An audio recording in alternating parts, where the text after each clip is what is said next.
Hello friend, तो आपका फिर से बहुत बहुत स्वागत है मेरे चैनल सुडो पावर पे। और इस एपिसोड के अंदर हम लोग डेटाबेस डिज़ाइन करने वाले हैं एक ऑनलाइन शॉपिंग वेबसाइट का। तो आपने देखा होगा फ्लिपकार्ट, अमेजोन, तो ये तो मतलब बहुत ज़्यादा बड़ी वेबसाइट है। तो उतनी बड़ी वेबसाइट का हम लोग डेटाबेस नहीं बनाने वाले। तो सिंपल से हमारा जो अभी में हम लोग जो सिस्टम बनाने वाले हैं उसके अंदर हम लोग एक सिंपल सा कॉन्सेप्ट रखते हैं कि क्लॉथ शॉपिंग, मतलब मैन वीमेन के जितने भी क्लॉथ होते हैं तो उनकी शॉपिंग के रिलेटेड हम लोग वेबसाइट बनाने वाले। तो उसके लिए कौन कौन से टेबल बनेंगे तो वो मैं आपको सिखाने वाला हूँ। और जब भी हम लोग कोई सिस्टम डेवलप करते हैं, वेबसाइट डेवलप करते हैं, तो वो हम लोग डायरेक्टली उसके अंदर काम करना, कोडिंग करना स्टार्ट नहीं करते। तो सिस्टम की हम लोग अच्छे से पहले रिक्वायरमेंट गैदरिंग करते।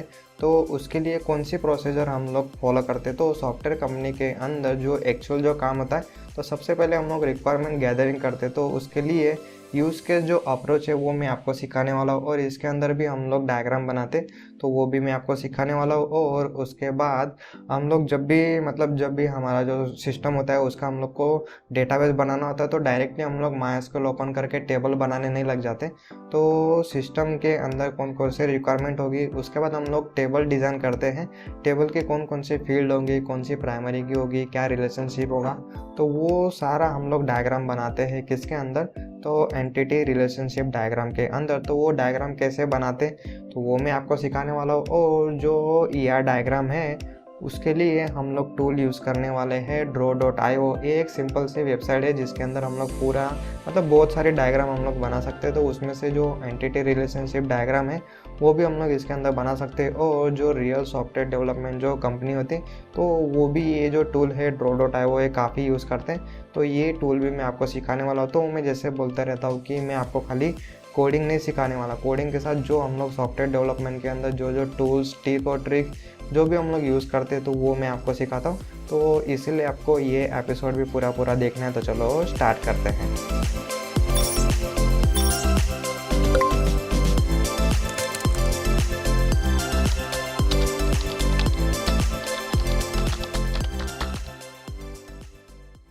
तो फ्रेंड, सबसे पहले मैं आपको सिखा देता हूँ कि यूज़ केस अप्रोच हम लोग सॉफ्टवेयर डेवलपमेंट करते हुए कैसे फॉलो करते हैं। जो रियल कंपनी पे जब हम लोग काम करते हैं, बड़ी बड़ी जो सॉफ्टवेयर कंपनियाँ होती, तो सबसे पहले हम लोग सिस्टम को समझते हैं क्या हमारी रिक्वायरमेंट है।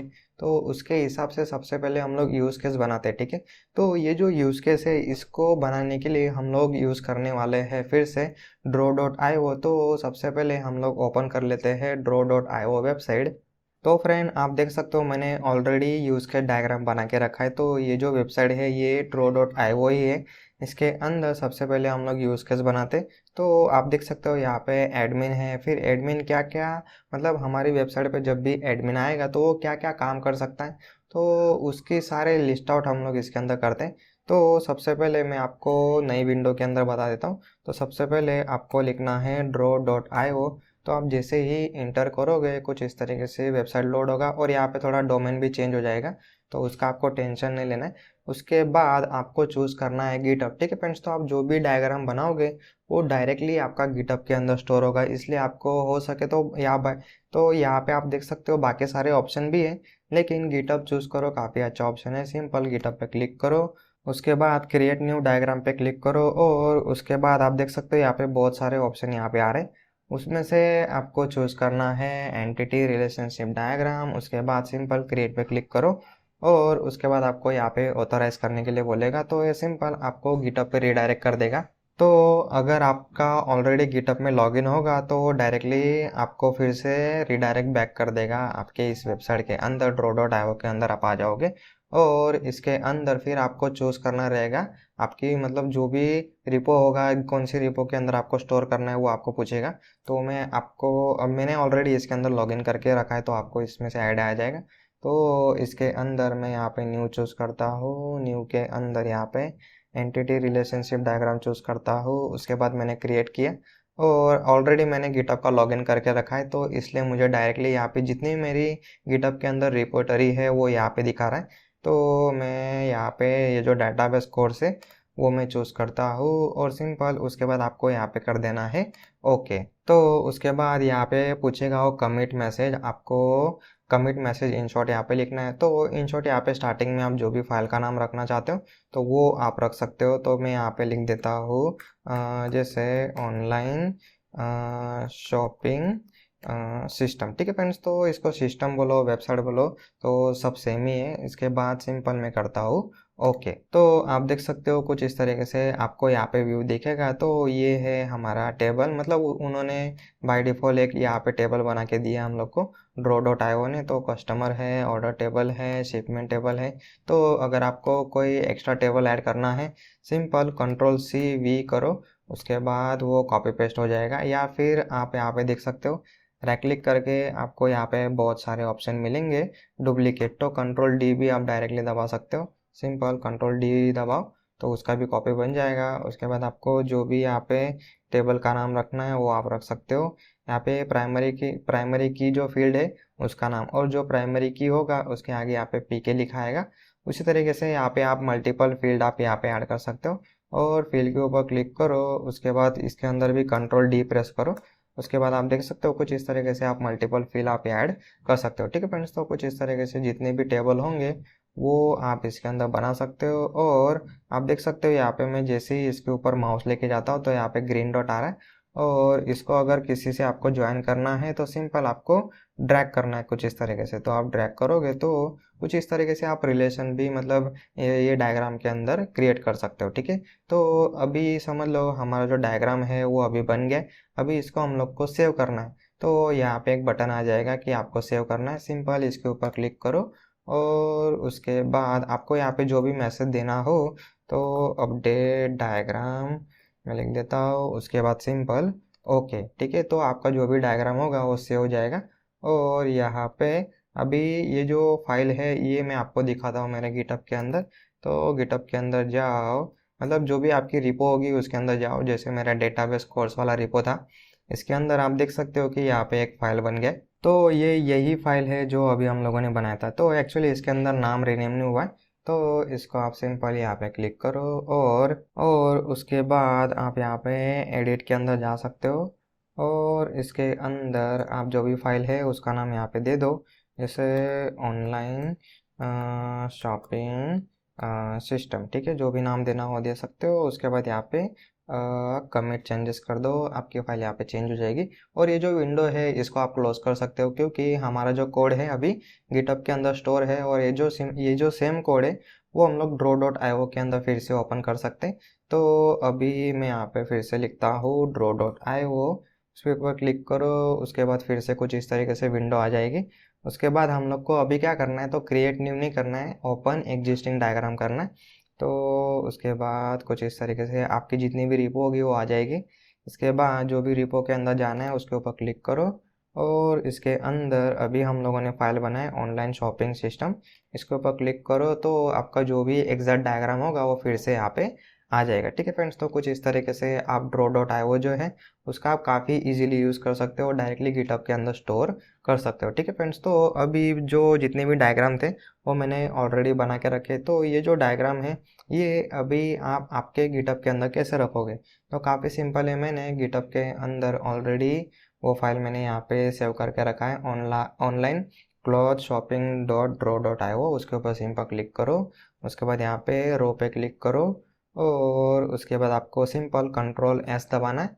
और ये जो फाइल है वो डाउनलोड कर लेना है। तो मैंने ऑलरेडी डाउनलोड करके रखा था, तो फिर से मैं उसको डाउनलोड कर देता हूँ, रिप्लेस कर देते। और आप देख सकते हो यहाँ पे नीचे वो फाइल डाउनलोड हो गया। तो इसको सिंपल आपको यहाँ पे ड्रैग एंड ड्रॉप कर देना है। तो मैंने जितने भी डायग्राम बना के रखे हैं वो आपकी फाइल के अंदर आ जाएंगे। तो आप देख सकते हो यहाँ पे नीचे एडमिन यूज़ केस, उसके बाद मेंबर यूज़ केस या डायग्राम, वो सारे के सारे पूरे जो टेबल है वो आपके मतलब आपके वेबसाइट के अंदर आपके draw.io के अंदर आ जाएंगे। तो ये जो फर्स्ट पेज है इसको मैं कर देता हूँ डिलीट। तो फ्रेंड्स सबसे पहले अभी हम लोग देखने वाले हैं यूज़ केस डायग्राम। तो इसको मैं कर देता हूँ फुल विथ। तो जब भी हम लोग सिस्टम डेवलप करते हैं तो सिस्टम के अंदर क्या क्या हम लोग डिज़ाइन करने वाले हैं, कौन कौन से रिक्वायरमेंट है, तो वो सारे रिक्वायरमेंट हम लोग लिस्ट आउट करते हैं किसके अंदर, तो यूज़ केस अप्रोच के अंदर।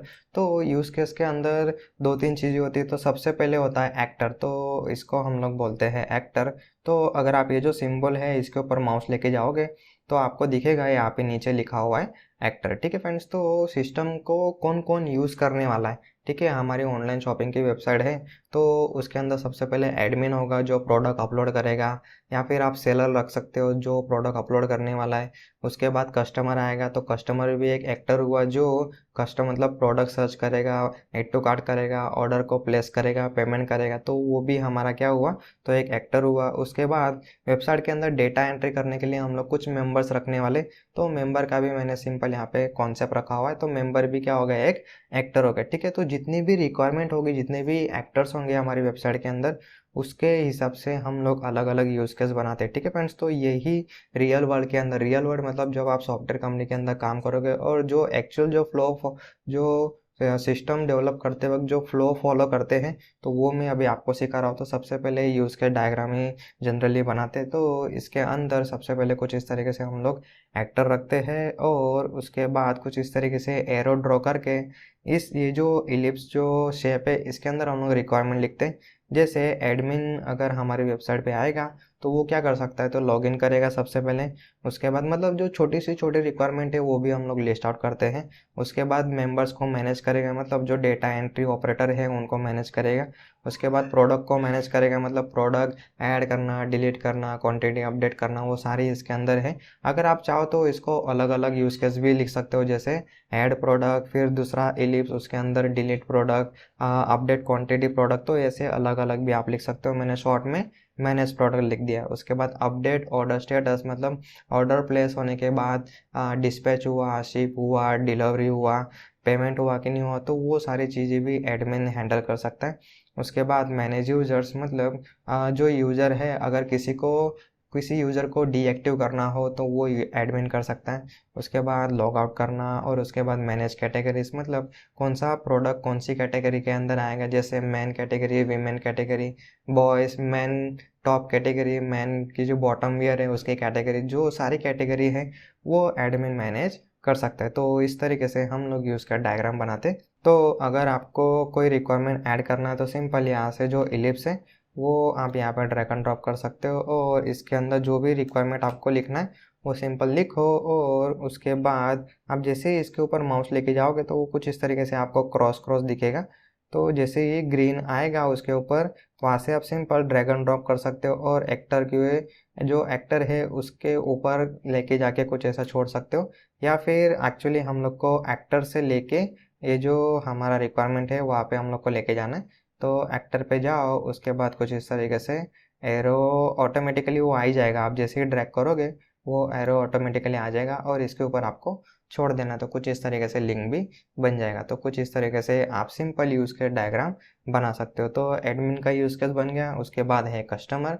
तो कस्टमर क्या करेगा, सबसे पहले लॉगिन करेगा, उसके बाद जो प्रोडक्ट उसको ख़रीदना है वो सर्च करेगा, उसके बाद ऐड टू कार्ट करेगा, या फिर अगर उसको नहीं ख़रीदना है तो वो विश लिस्ट में भी ऐड कर सकता है। उसके बाद ऑर्डर प्लेस करेगा, पेमेंट करेगा, ऑर्डर को ट्रैक कर सकता है, ऑर्डर को कैंसिल कर सकता है। उसके बाद वेबसाइट से वो लॉग आउट करेगा। ठीक है, तो कुछ इस तरीके से जो भी कस्टमर की रिक्वायरमेंट होगी, छोटी से छोटी रिक्वायरमेंट, जो भी रिक्वायरमेंट आपको लिस्ट आउट करना है, जिसको मतलब आपको ध्यान में लेके जो वेबसाइट के अंदर जो जो फीचर आप डालने वाले हो वही यूज़ केस के अंदर भी आपको डालना है। ऐसा नहीं कि फिर सारे के सारे इसके अंदर भर दो, ऐसा नहीं करना है। अदरवाइज़ फिर आपकी वेबसाइट कभी कंप्लीट नहीं होगी और वो हमेशा अधूरी रहेगी। तो जितनी भी मतलब कम फीचर रखो, लेकिन पूरा आपको वेबसाइट पूरा डिज़ाइन करना है, सारे टेबल आपको अच्छे से बनाना है। तो आप देख सकते हो इसके अंदर मैंने इसको रेड किया है, इसको रेड किया है। तो एक्चुअली ये जो फीचर है ये हम लोग अभी वेबसाइट के अंदर नहीं डालने वाले। तो चाहो तो इसको मतलब आप ऐसे डिनोट कर सकते हो कि हम लोग आगे आने वाला जो वर्जन है वेबसाइट का इसके अंदर हम लोग ऐड करने वाले, इसलिए मैंने फ़िलहाल इसको रेड रखा है। और इसके रिलेटेड टेबल मैंने नहीं बनाया क्योंकि वो मैं अभी फ़िलहाल ऐड नहीं करने वाला हूँ। उसके बाद हमारा जो नेक्स्ट सेक्टर है वो है मेंबर, मतलब हमारा जो वेबसाइट है उसके अंदर बहुत सारे प्रोडक्ट होंगे, तो हर एक प्रोडक्ट की एंट्री करने जो मेन एडमिन है हमारा, तो वो प्रोडक्ट की एंट्री करने हमेशा नहीं बैठेगा। तो उसने कुछ डेटा एंट्री करने के लिए कुछ डेटा ऑपरेटर रखे, तो उसके लिए अलग से एक मेंबर कैटेगरी मैंने मतलब एक्टर रखा है। तो मेंबर क्या करेगा, वो लॉगिन करेगा, प्रोडक्ट ऐड करेगा और लॉग आउट करेगा। इसके अलावा उसको कोई भी राइट नहीं है। ठीक है, तो कुछ इस तरीके से तीन मेन एक्टर हमारी वेबसाइट के अंदर है। तो जब भी हम लोग सिस्टम डेवलप करते हैं तो कुछ इस तरीके से हम लोग पूरा प्रोसीजर फॉलो करते हैं। उसके बाद ये जो रिक्वायरमेंट है इनको देख देख के हम लोग अभी डिज़ाइन करेंगे हमारा ER डायग्राम। तो मैंने जैसे बोला कि हम लोग डायरेक्टली MySQL ओपन करके उसके अंदर टेबल बनाना, उसके अंदर डेटा एंट्री करना हम लोग नहीं करते। सबसे पहले हम लोग अच्छे से पूरा डायग्राम बनाते हैं, अच्छे से हम लोग टेबल बनाते हैं, टेबल के अंदर कौन सी प्राइमरी की होगी, कितनी फील्ड होगी, तो वो हम लोग स्टेप बाय स्टेप अच्छे से हम लोग डिज़ाइन करते हैं। उनके बीच में क्या रिलेशनशिप होगा तो वो भी हम लोग डिज़ाइन करते हैं, मतलब कुछ इस तरीके से डायग्राम बनाते हैं। उसके बाद ही हम लोग MySQL ओपन करके उसके अंदर टेबल बनाएंगे। ठीक है फ्रेंड्स, तो एक स्टैंडर्ड फ्लो है। तो बड़ी बड़ी कंपनी के अंदर जब भी कोई सॉफ्टवेयर डेवलप होता है तो कुछ इस तरीके से स्टैंडर्ड जो फ्लो है वो फॉलो होता है, इसलिए जो प्रोडक्ट बन के आता है वो काफ़ी क्वालिटी प्रोडक्ट बन के आता है। ठीक है फ्रेंड्स, तो कभी भी उठ के हम लोग डायरेक्टली कुछ भी काम करने नहीं लगते हैं, तो उसके अंदर एकदम स्टेप बाय स्टेप अच्छे से प्रोसीजर फॉलो होता है, इसलिए जो आउटपुट आता है वो काफ़ी अच्छे से आउटपुट आता है। तो सबसे पहले तो हम लोग बनाने वाले हैं यूज़र का टेबल। तो यूज़र के अंदर यूज़र आईडी जो है हमारी प्राइमरी की, first name, last name, phone number, इसको मैं जूम कर देता हूँ।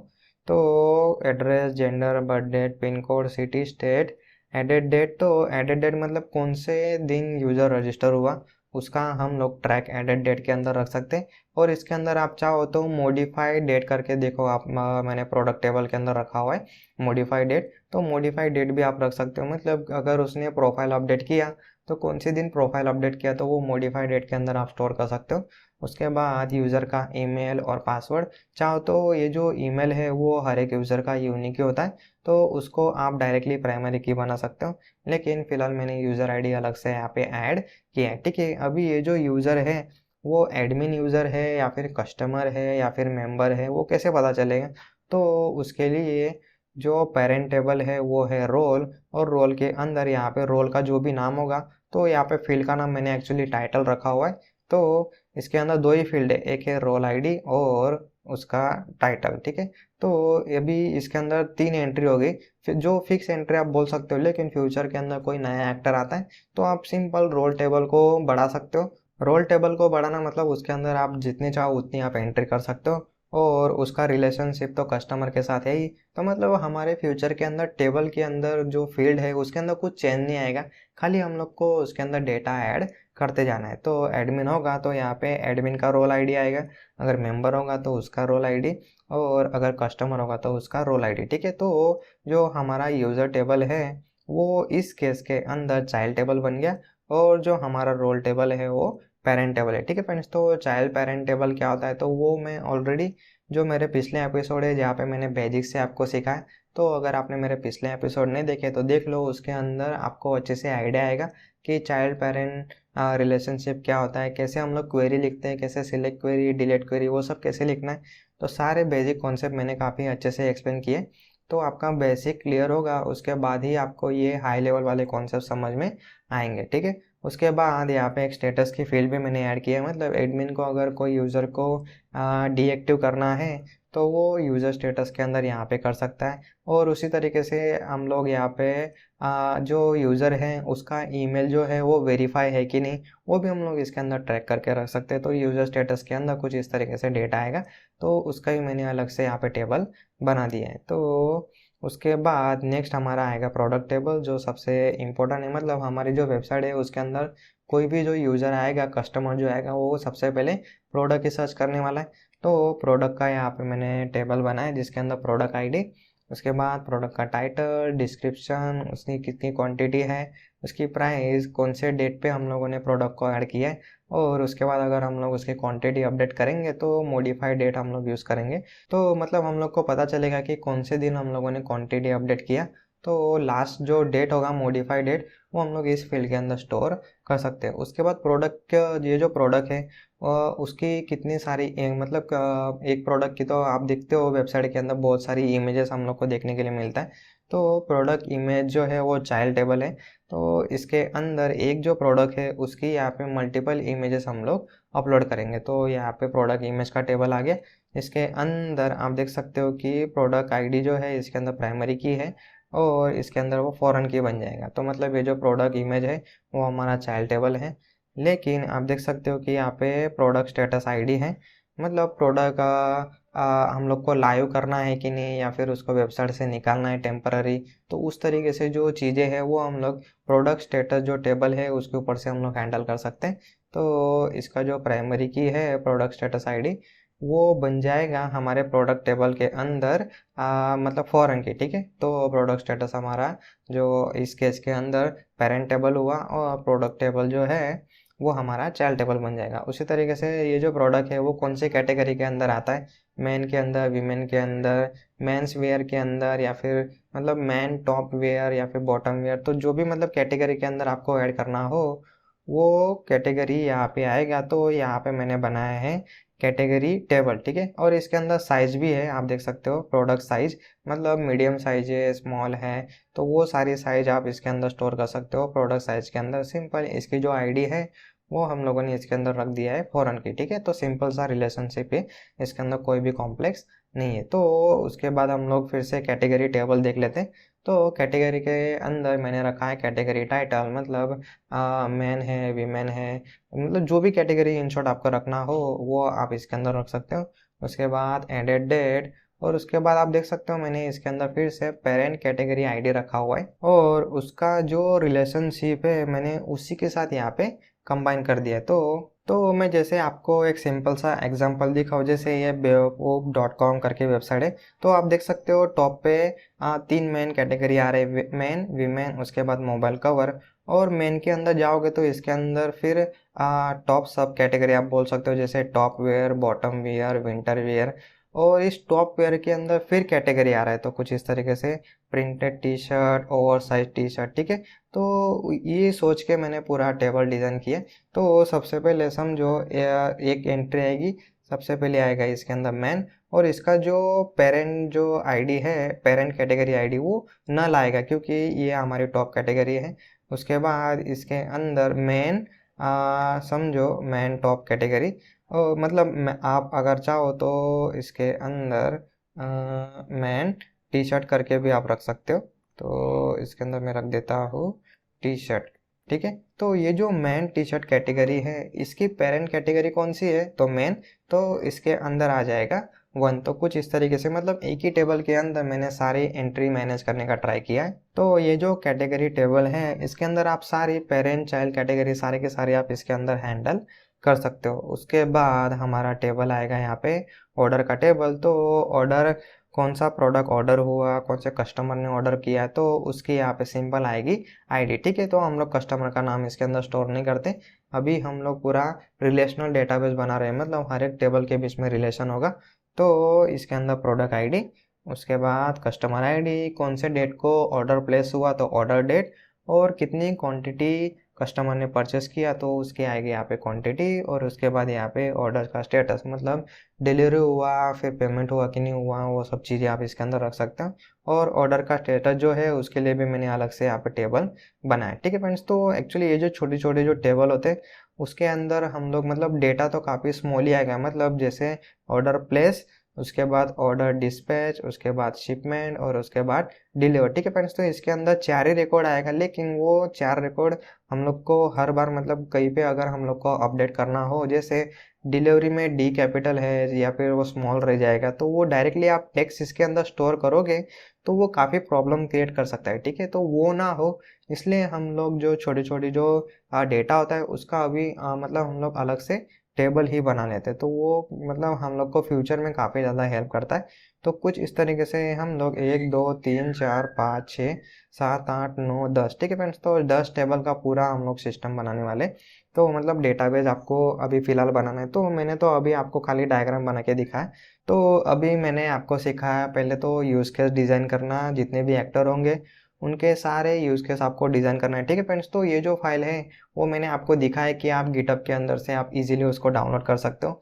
लेकिन डाउनलोड तो करो, लेकिन आपको खुद भी इसको डिज़ाइन करना है, क्योंकि ये सॉफ्टवेयर कंपनी के अंदर जब आप एक्चुअली काम करोगे तब ये सारी चीज़ें आपको काफ़ी ज़्यादा हेल्प करेगा। और इतनी जो स्टैंडर्ड चीज़ें हैं वो अगर आपको आएगी तो आपकी वैल्यू काफ़ी ज़्यादा बढ़ेगी, ठीक है फ्रेंड्स। तो और जो सिस्टम जो है वो अगर आपको अच्छे से डिज़ाइन करना है तो ये सारे जो मतलब रूल्स होते हैं तो वो अगर आप फॉलो करोगे तो आप काफ़ी अच्छे से सिस्टम भी डिज़ाइन कर सकते हो, ठीक है फ्रेंड्स। तो वो सोच के आपको ये सारे टूल की प्रैक्टिस करना है। ऐसा नहीं कि आपको इंटरव्यू के लिए पास होना है तो इसलिए आपको ये सारा करना है, तो वो तो छोड़ ही देना है। आपको आपकी स्किल, आपके टैलेंट पे आपको फोकस करना है।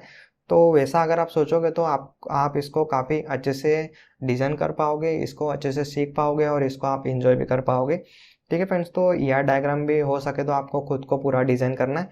और ये जो टेबल जो है ये अभी हम लोगों ने खाली डायग्राम बनाया, तो इसको आपको अभी एक्चुअल माइस्क्ल ओपन करके उसके अंदर यूज़र टेबल क्रिएट करो, रोल टेबल क्रिएट करो, यूज़र स्टेटस, जितने भी टेबल है वो सारे क्रिएट करना है। उसके अंदर जो भी रिलेशनशिप है वो आपको बनाना है, उसके अंदर रिकॉर्ड डाल के उसके अंदर इंसर्ट अपडेट डिलीट जितना भी मैंने आपको सिखाया। तो अगर आपने मेरे पिछले एपिसोड देखे होंगे तो उसके अंदर मैंने जितने भी बेसिक कॉन्सेप्ट है, primary key, foreign key, constraint, left join, right join, alter table, create table, database बनाना, तो ये सारे जितने भी कॉन्सेप्ट है वो सारे के सारे आपको प्रैक्टिस करना है, ठीक है फ्रेंड्स। तो आप जितना ज़्यादा प्रैक्टिस करोगे उतना ज़्यादा आपको समझ में आएगा कि किस तरीके से ये सारी चीज़ें काम कर रही, ठीक है फ्रेंड्स। तो फिलहाल के लिए इस एपिसोड में इतना ही। Thank you. और अगर मेरा जो ट्यूटोरियल है वो अगर आपको कुछ सीखने के लिए हेल्प कर रहा हो तो ये दूसरों को भी हेल्प करेगा, इसीलिए आपके फ्रेंड फैमिली के अंदर जिसको भी सॉफ्टवेयर डेवलपमेंट में इंटरेस्ट है उन सभी के साथ आपको ये मेरे सारे ट्यूटोरियल ज़रूर ज़रूर शेयर करना है। और अगर मतलब जिसको स्टार्टिंग से सीखना है तो उनके साथ आप ये जो प्लेलिस्ट है वो शेयर कर सकते हो। HTML CSS बेसिक से सारी चीज़ें मैंने सीखा है। तो मतलब कोई कंप्यूटर साइंस डिग्री भी नहीं कर रहा है और उसको अगर स्टार्टिंग से कोड सीखना है तो वो मेरी वेबसाइट से सिंपली सीख सकता है।